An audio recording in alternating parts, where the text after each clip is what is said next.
Welcome to the One Player Podcast. I'm your host, Albert, and this is episode 375. Bringing new meaning to drop the mic.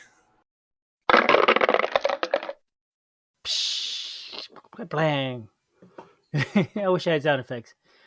Hey, Julius. Sorry about that. A little loud, I guess. What? I'm going to drop a mic somewhere, make some terrible noise. Poor Albert. Yeah. How's it going, Julius? It is going excellent, Albert. Absolutely no worries in this world, I suppose. Oh, good. Or at least not while we're recording. Not allowed to while we're Okay. recording. Yeah. Well, let's leave it at that. That's fair. So, I think we're ready to jump into today's topic, solo dexterity games, which often are cooperative ones. But solo dexterity games. Yep, that's right. Because this is a popular mechanic episode. We do them every 5 episodes, where we pick a mechanic or something like that, and each bring 3 games that we like in that category. And I will say, when I picked this one, and Albert said, "I have no idea what I'm going to do," and I said, "I immediately have a list of more than 3." I was very excited for this week's. Yes, I immediately came up with a list of more than 3. I managed to scrounge up 3.5. Ooh. And yeah. I'm very curious what's on your list. And I have not a even lot. Yeah. Well, good. Okay. Then let me just get started and use my one good one, which is it's a cooperative dexterity game. It is called Flip Ships. Ooh, that's on my list. Is it? Okay. That is a neat little game. It works surprisingly well for dexterity and cooperative. This is like Space Invaders. This is sort of like what's that other game called? It's like Space Invaders, right? It's Space Invaders. I mean, there is in fact in my opinion, cheaper version or a perhaps a more big box type game version of it called Space Invaders. It is a very similar version. It is just Space Invaders, the co-op dexterity game, and it is very similar to Flip Ships, but it is not as gamery and not as deluxe in terms of components and stuff. Okay. Yeah, this one has nice components, right? It's got a big mothership. It's a box that you build where you put four pieces of board together to make a box, and you have a bunch of cards that you're going to lay on the table, and they're going to be slowly moving down towards you or to the players, and you're flipping your ships. They're round discs that you flip and try and hit the enemies or knock it into the mothership to score hits against her.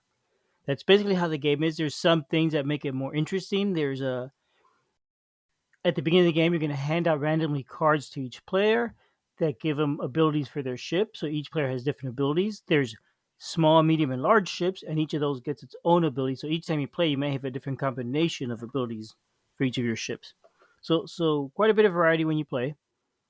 But ultimately, the goal is just trying to flip your ship and either hit the mothership or knock out the cards.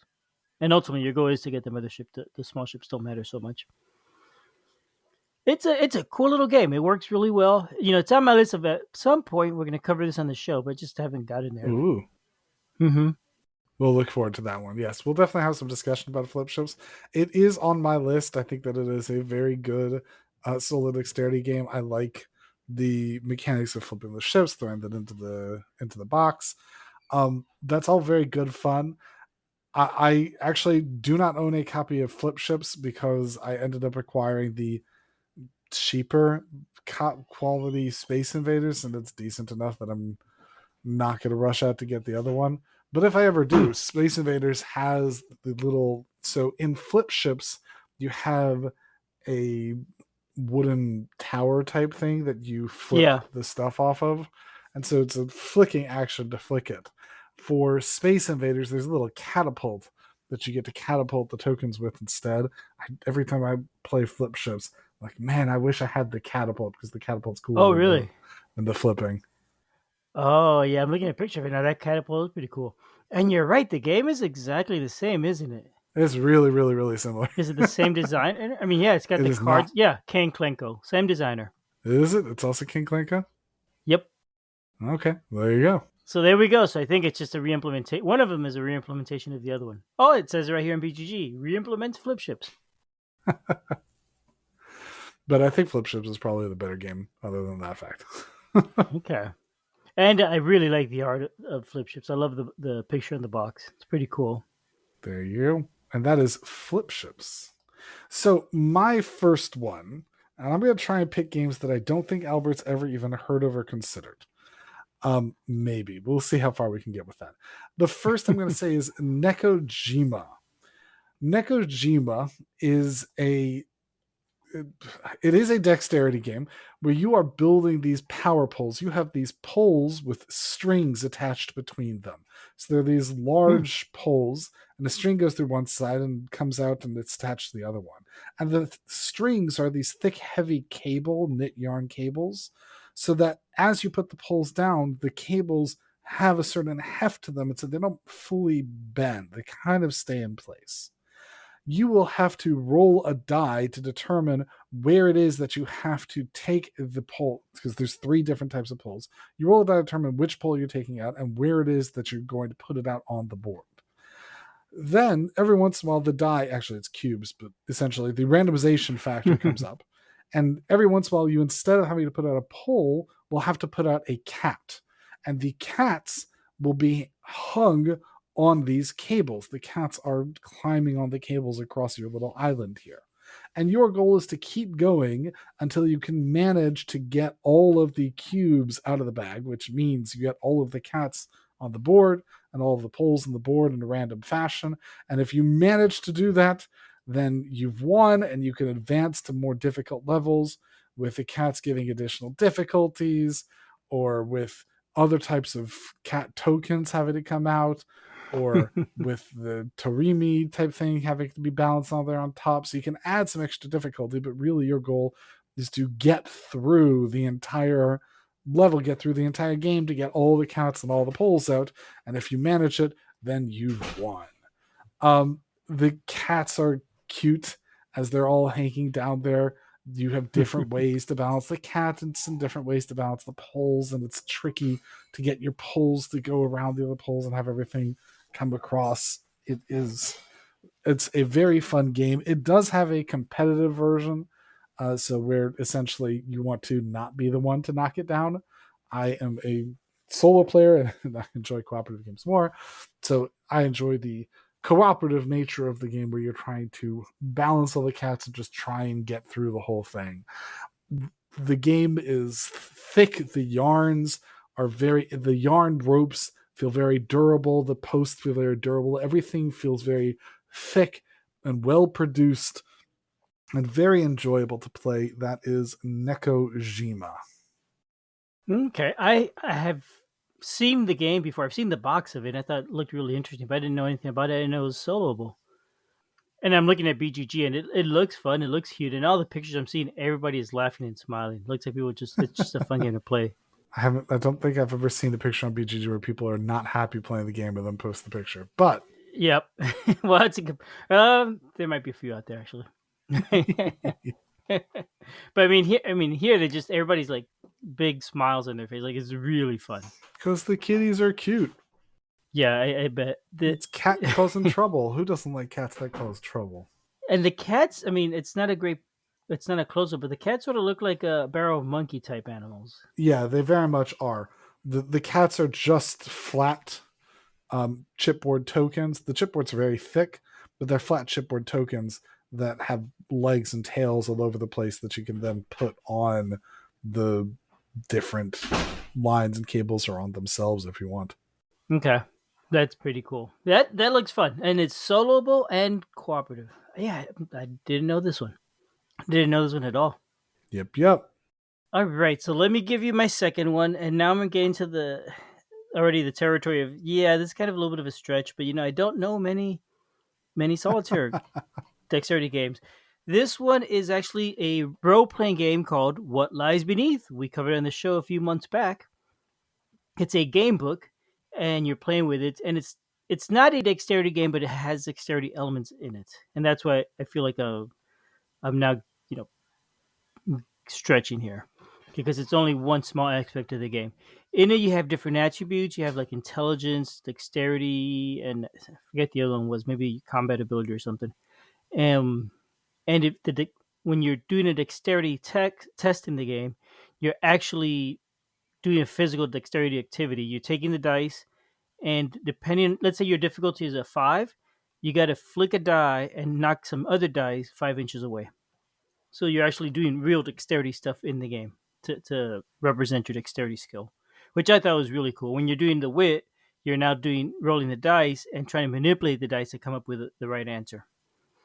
And I thought that was super clever how you use the dice in a way that actually represents what the dice, what your character's attributes are. What are you doing with the dice that's dexterity? So it's so if you're making a dexterity roll, let's say you're doing lock picking or something, it'll tell you it's a difficulty of 5. You get two dice stacked up and one on top of the other, and you get another die, put it 5 inches away because the difficulty is 5. If your difficulty was 7, it'd be 7 inches away, for example. And now you got to flick that die and knock the other two over. So you're actually dice flicking. Okay. I mean, So yeah, so it's it dexterity. counts. It's in there, but it's just a small aspect of the game. It's not the point of the game. It's just one of the things that you get to do in the game, and that's why I have a trouble with it. Otherwise, I think it's a really neat game book. I'd say go back and listen to that episode. Hmm. Yeah, that's my second one. I'm kind of curious why you consider that as less of a dexterity game because you're still doing that's a main part of the game, right? It's not a main part. So I mean, you're playing through, you're reading, you're making choices. Oh, do I go left or do I go right? Some of that happens. Occasionally, you do have to do dexterity rolls or wit rolls. Um, I don't remember how often, but I'd say it's at most a third of the game. How about excluding all the reading you do? So here's why I'm curious. There was one game that was on my list that just because we're limited to three didn't quite make the cut. And I'm going to sneak in that I get to talk about it by comparing it to yours. You've Fair. noticed my trick. I Um, like but it. but that game was Hunted Mining Colony 415. This is one of the games by Gabe Barrett from Best with One Games. This is a solo only game where you are on a mining colony that's in space. There's an asteroid, and aliens are taking over, and your goal is to escape the mining colony without the aliens getting you. So you have to escape it alive. And you have a deck of cards that represents encounters and weapons and stuff you'll pick up along the way, and your job is to get through it and survive. The aliens will also pop out of that, and every time an alien pops out of that, you have a mini dexterity game. There's a big alien card that you put in the box, and every time you get a weapon, you are given a token for that weapon, whether it's a clip of bullets or a big grenade or an explosion from your rocket launcher, whatever it is. You then have to throw all of those bullet tokens, the ammo tokens, into the box. And if they land on the alien target, they deal damage. If you miss the alien target, they don't deal damage. So you theoretically, if you were good at the dexterity portion, you would never miss. If you are Mhm. not good at the dexterity portion, there's no rolling in this game. It doesn't matter how well you did.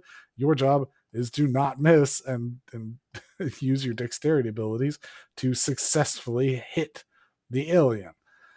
And you'll want to time your encounters with it to make sure that you have the right amount of weapons, that you have allies that you can use to enhance your weapons, and generally to make it through the whole thing. So there's a lot of other decisions involved in the cards, but the way you succeed is literally a dexterity test. You throw the stuff and manage to hit on the monster, on the alien, and if you hit you if you get it there, you make a successful shot. That is Hunted Mining Colony 415. It was on the runnings for mine, but I'm curious as to whether or not you would consider that dexterity because it's like half the game, because a lot of the game is about the encounters in the cars and how it is that you're balancing right through the deck. It sounds like it is still because it's so pivotal to the game. It sounds like with the what lies beneath the it's really the story, and it's just that one type of skill test that you get to use dexterity for, right?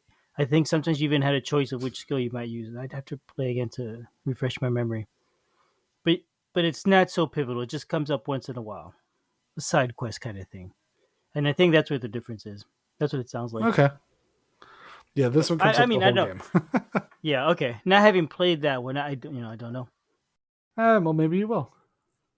So, having not counted that one as one of my actual ones, just emphasizing that really I'm moving on to my second one now.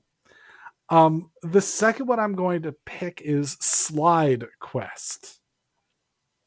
Okay. Slide Quest is a dexterity game where you have a tray that you will lay in the board on top of four flippers. There's these little flippers on each of the sides of the boxes, and you lay the tray on top of those flippers. You will then insert onto the tray a map that depicts the level that you're at, and there's 20 levels over the course of the game. So you lay the map in it, and the level has holes. So you'll take these plastic peg gates and plastic fences and plastic rocks and enemies and dynamite sticks and things like that and put it on the board. And then you will place the knight. The knight is a big plastic chunky piece with a rolling ball, a metal ball at the bottom of him. So he's pretty stable, but he will easily roll across this. You then have to push the flippers, push the levers to tilt the map to the left or the right, to the forward, all around. As you tilt it, the guy, the knight, will slide forward. You have to slide him around the path, being careful to avoid the obstacles, the main obstacle being the holes. There's holes all over the map. If you slide the dude into the holes, he loses a life, you restart the level, and you want to avoid doing that. Make your way through the level, get to the end without sliding into the holes or knocking over a TNT and blowing yourself up, or failing to defeat all of the bad guys. Get your way to the end of the level, advance to the next level, continue on through all 20, and if you beat all 20, then you win the game and try it again, or even try it with less lives next time. It is a challenging little dexterity game. If you've ever seen like the wood box mazes where you have a Yep. marble in it and you have to slide the marble around through the little dials, it's very reminiscent of that, except with much more flair, much more vibrancy, much more color. It being this chunky knight dude who's rolling around on his marble with these plastic gates and these plastic fences that all snap into pegs. There's a lot of there's a lot of differences between the 20 different maps and the layout. About sometimes they use enemies, and sometimes they use enemies in specific orders, or sometimes in specific locations, or a big boss in it that they have to knock the dynamite over to him without tipping over the dynamite. So all sorts of different challenges throughout. All for all practical intents and purposes, it scales up a difficulty. So if you're playing with some younger kids, like only do the first five. If you're playing with someone who's like a pro at this, make them do the last five over and over again. And there's different challenge levels, there's different vibrancies, different skills between them. A very fun little dexterity game. It can be played, obviously it can be played solo where you just control all the flippers. If you want to give yourself some real challenge, do it with your kids and let them control half the flippers. Oh boy. Yeah. Oh boy. But that is Slide Quest. Yeah, I'm looking at pictures of that. That looks really cool. Again, a game I'd never heard of. It looks, and like Yes. you said, there's different challenges. Like the board that I'm looking at looks like you got to go through an archway, get around a wall, and maybe attack a couple monsters and knock them out, and then go to a different archway to get to the exit. You Yep. know, I'm getting okay. And then it looks like there's also maybe power ups, so you could maybe gain some health back and stuff like that. Sometimes there's a heart. I think there's actually one Yeah. heart per level that you can touch the heart and it gives you an extra health. Because theoretically, you have a limited number of health to get through the whole thing, and if you lose all your health, you lose.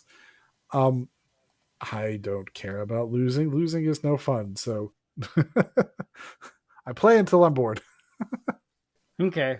Yeah, that looks pretty neat. That reminds me when I was in New York a few months ago in Schenectady, there was a I was for a work there for a work event. It was Survivor themed, and there was a puzzle that maybe was from Survivor. I don't know because I know there were some Survivor puzzles in it, but it reminds me of that in that you had a ball You had to get it down a ramp and then into this disc into one of 5 holes.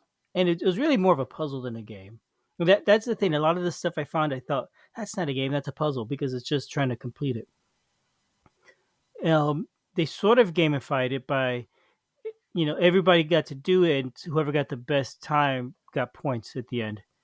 Um, and so you make it a game, but it's a beat your own score kind of game.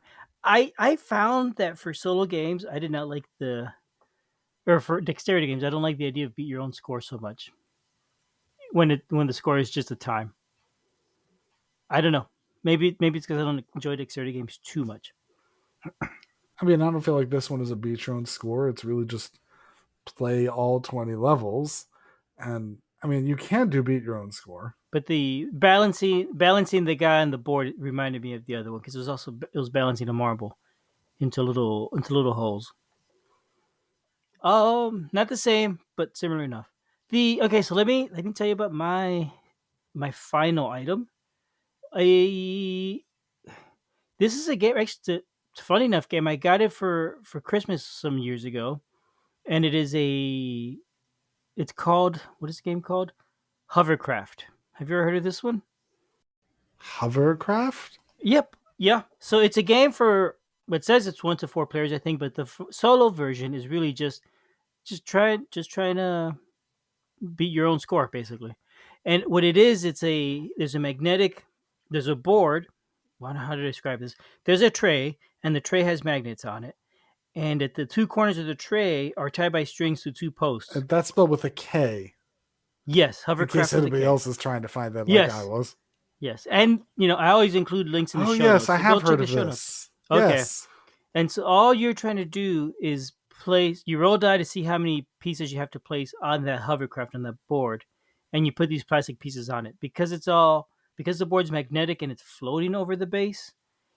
It could wobble a little bit, and so you got to put it on carefully as you start adding more Much more than a things. little bit. If you're careful, it's not too bad. You could get, I don't know, a good half dozen or more pieces on there easily without having any trouble. But the more you add on, the more crowded it's getting, and each thing you put on it makes it all very sensitive and unbalanced. And it's kind of fun, but to me, it's more of a puzzle. It's let me just try and do this for a little bit and see if I could get a bunch of pieces. Excuse me, get a bunch of pieces on there without knocking it over. Yeah, you challenge yourself to get as many pieces as you can on the Yeah, thing. beat your own high score, right? Which is like a lot of solo games, or a lot of multiplayer games that include solo rules, or I'll just beat your own high score. Similar, I don't know. It doesn't come out often when I play. I'm not even really worried about the score. I'm just playing it to balance it out, to balance the pieces. I don't know. Yes. This for me, this was more of a stretch. It's not something I would recommend for solo, honestly. But that's the third one I know. So, and since we Yes. try and bring 3 every time, No, I I had to think do I it. think it officially is solo. It is, yes. And I think it's a very good. I actually have played this one before. Once I Okay. saw a picture of it, I immediately recognized it. This is one I played before. I think that it is a very good mechanic. Yep. It's Visually, the clever. idea of that floating board looks really cool. The Yep. plastic pieces are a nice, shiny, sparkly piece. And when I played this before, you just play until stuff falls, and then decide if you want to go again. But the goal is to get as much of as you want on.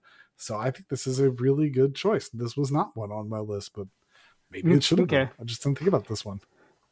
Yeah. And come to think, there's a few other things I've seen here and there where they're sort of, to me, it doesn't feel so much like a, well, maybe, I don't know. This one is more game, but some of them just feel like puzzles. Like the thing I mentioned, trying to get It's the not a balls in the puzzle. holes. It's There's not a puzzle. I came across a solo game using ice house pieces with a dexterity game, and the guy said, "Oh, get the ice house pieces are those plastic pyramids." Hmm. They said, basically get like 6 of these pieces and sort of tape them together to form a diamond shape with a little tiny piece in the middle. And your goal is now to arrange the little diamond to make it into each of the different legs one at a time. It's okay. That's I don't know. That's a puzzle. And it requires taping the whole thing together such that it won't fall apart, which in itself is a dexterity game. So anyway, that was just a rambling tangent.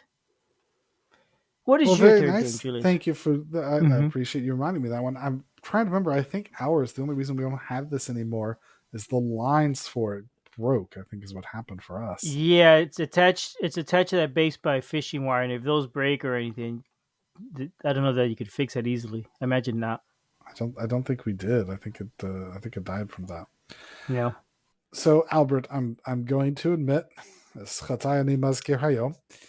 um, I couldn't decide which one should be top on my list of three. It's a balancing act, huh? and and I just decided to do both of them. So Albert, I've lied to you. I'm going to do four today. Okay, that's fair. That's fair. So the first one of my tops here is Menara. Menara Ah. is Mm-hmm. a stacking type game where you have these random pieces of chipboard that comes out that imagine they're terrain tiles and all sorts of weird shapes like giant percent signs or moon signs or these weird twists or squares with stuff jutting off them, all sorts of weird stuff. And Menara, you'll take these, and when you pull them out at random, you then will also start having to pull out these tower pieces, these wooden tubes type things. Dowels, I believe they're called. And they come in different colors, and the colors match circles on your terrain tiles. You have to pull out the correct pieces in order to, and there's a decision about which pieces that you're putting out, which pieces it is that you're spending tiles to be able to take, and that way you have the right pieces to be able to fill spaces, and then at the right point in time you'll then put more cardboard to buy more tiles to be able to keep building up and up. And you have to put those dowels on the spaces, on the terrain spaces, and then put more terrain pieces on those dowels. And your goal is to build as high as you possibly can. You'll score points based on the height that you can reach, as well as the number of things that are on that highest piece. So you'll start calculating that with like this difficult, not really that difficult, but this math structure to be able to figure out how high it is based on many pieces, things like that. And really, you just want to keep building. It's the easiest way to do is just keep building, keep going higher and higher to be able to balance it perfectly and keep going up or pull pieces off. It feels very stacking. It feels like you're trying to make sure you don't drop stuff and everything gets huge. So it is a very Mhm. fun stacking and building game tied in with the right amount of strategy to be able to figure out when you want to buy pieces, when you want to take the pieces, when you want to remove pieces, how many to fill on certain places that you can then buy and take more of them. And then there's a set of cards that give you extra challenges. It is the the perfect mesh of strategy tied together with dexterity to make for a very fun and challenging game. So that is Menara. That sounds cool. I like that it sounds more involved than some of the other games, right? That there's more thinking and more planning. Yeah, there's a And lot of planning. This is, I mean, in comparison to something like Hoverkraft or in comparison with yeah, Nekojima, where both of those ones is just you do it right at the second or whatever it is, you just put it on and build it up. This one has a lot of decision points about which one you want to aim for, how it is you want to build your structure to be able to make sure that you have a solid base, how it is you want to complete those cards. There's a lot of strategy for this little dexterity game, and that makes it really fun. that's cool. That kind of reminds me of flip ships, where because of there's so many different types of enemies, which we didn't get into it much, and because each ship has different powers, there's planning and strategy about where do I want to aim for when I'm trying to flip my ship onto the enemies, because it matters. Some enemies require two ships to hit it. Some ships will hit either the one you're on or the one adjacent, so you could use that to your advantage and plan for that sort of stuff. But I mean, that also depends on having skill and dexterity. Which, of course, Albert is amazing at. Oh no, no. Um, I have one. I mentioned I had 3.5 games. Oh, Right. sure. Give me your half one. So my half game. It's a half game because it's not really a solitary game at all. It is Jenga. Bet you weren't expecting that one. The reason it's No. included, the reason I want to include it though, is because a lot of the solo RPGs and even some multiplayer RPGs use Jenga as a mechanic for the game. Um, for example, oh, Albert, I well, refuse to allow this. I don't. Well, so a lot of the games that have like that they want to build tenseness and into the game and build that pressure that's getting scarier and scarier will use a Jenga tower. For example, a horror game it uses So as a cite theme. one of those games, not Jenga. Well, but it's the mechanic, right? It's the popular mechanic we're talking about. So So, cite the and game with the I mechanic. haven't. It's no worse than the dexterity that we had in Mining Colony. Well, again, I haven't played any of those yet, so I don't want to Well, you mention them because better I don't know cite how one fun the right games now, are. or I claim that this is not Oh, allowed. well, give me a minute and I'll pick one. Because I have too many here and I got to go and see which one of these has Jenga. No, no, that's the thing. Off the top of my head, I don't know. Not the broken cask, not dwellings, not rune. I know what I'll do. I'll Google it.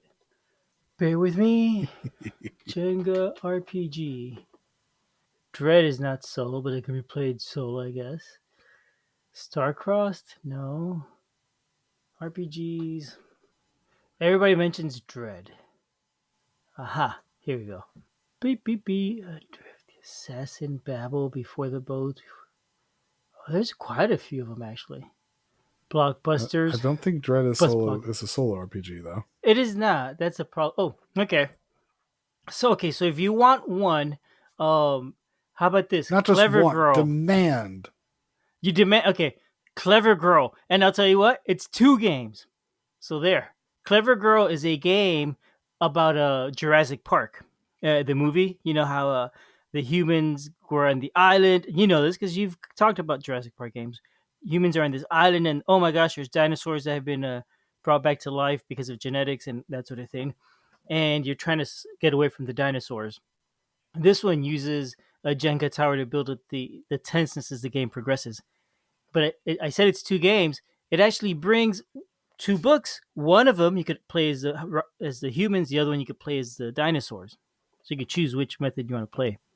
And then it uses that Jenga tower to build up that tension as the game progresses. You know, sooner or later you're going to pull a piece and the tower falls, and oh no, bad stuff happens. But early on, you're playing. It's like, oh no, it's fine. It's easy. I could, pull a piece. Nothing's gonna go wrong. I could do stuff. And you keep going along, and oh, I don't know, things might get scary. Maybe that dinosaur's gonna show up soon and eat me. Ooh, not yet. I got away this time. Keep going, and so that's pretty neat. I think it's a great mechanic for an RPG, especially I, anything that has horror and that sort of thing. I don't disagree. It's an excellent mechanic when it's put into a good game. Yeah, well, There are a number of different RPGs because you mentioned while you were looking up other things, Dread, which is a full on RPG that uses a Jenga tower and I think uses it very yes. well and adds a lot of tension for that RPG. And that is an RPG that I've played some Ah, of, okay. and I think that is fun when you have to keep adding it because with that Dread it keeps building more tension, and the idea is that you're in the horror and it's building up to the final conclusion. Everything is really really bad, like all your lies have caught up to you. You really dread the end of it, so it can definitely be a very good mechanic in a good game. But I'm not going to let you just use Jenga on our podcast, Albert. Well, I did say it was a half a game, so there we go. If you are interested in other games, there's a look for Wretched and Alone. I think that's one of the games that uses it, but a lot of games use the Wretched and Alone system, and those are mostly solo journaling games that use Jenga towers. So look for that, and you'll find a bunch more. It is yeah. So Albert, I let you give your fourth one, so that means that I'm now That, justified in that getting my fourth no, one. you tricked me into giving the fourth one. I only gave 3.5. Don't blame me for your shortcomings. Anyway, the fourth one that I'm going to be citing is For Science! Exclamation mark. For Science is going to tie together two of Albert's favorite, I'm sure, mechanics, because there's both real time and dexterity. In For Science, you have these cards that are going to be coming out that depict they're supposed to be like DNA chains or vaccine chains, or I don't know what it is, some scientific set of stuff that's combined with other stuff.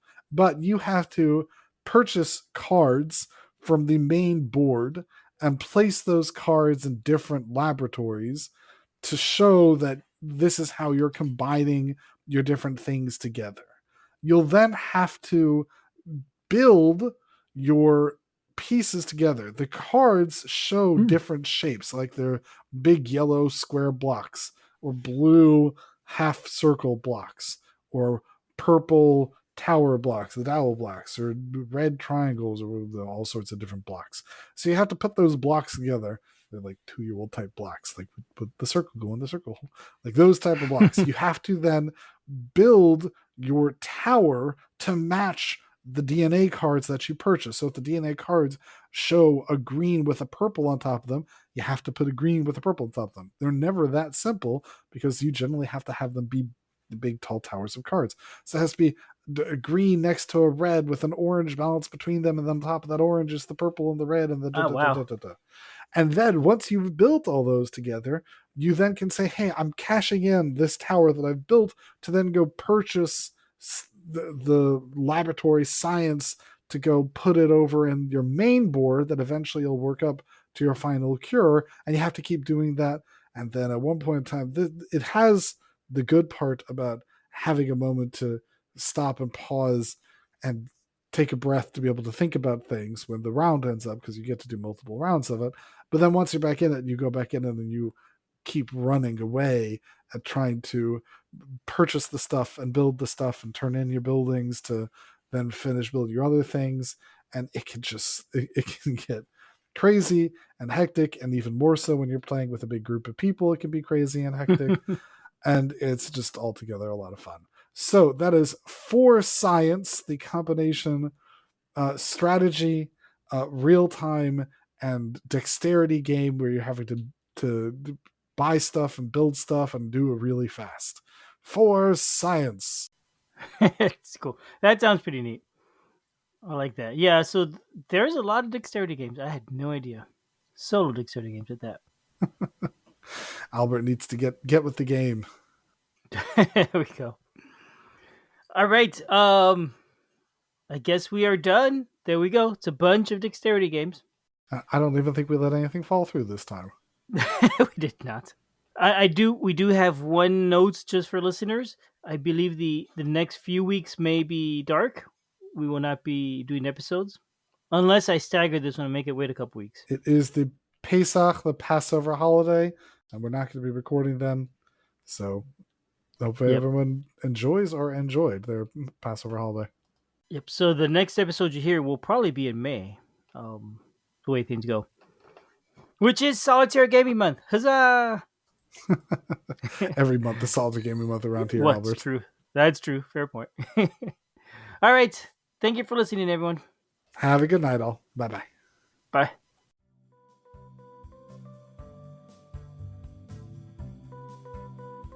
Thanks for listening. We love feedback, so we love hearing from you.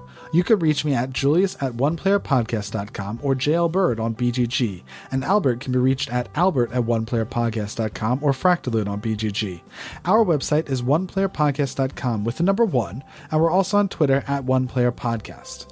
The intro music is copyright Angus, can be found at jamendo.com. The transition music is copyright by Dan Elduce Pancaldi, whose page is at donpancaldi.com.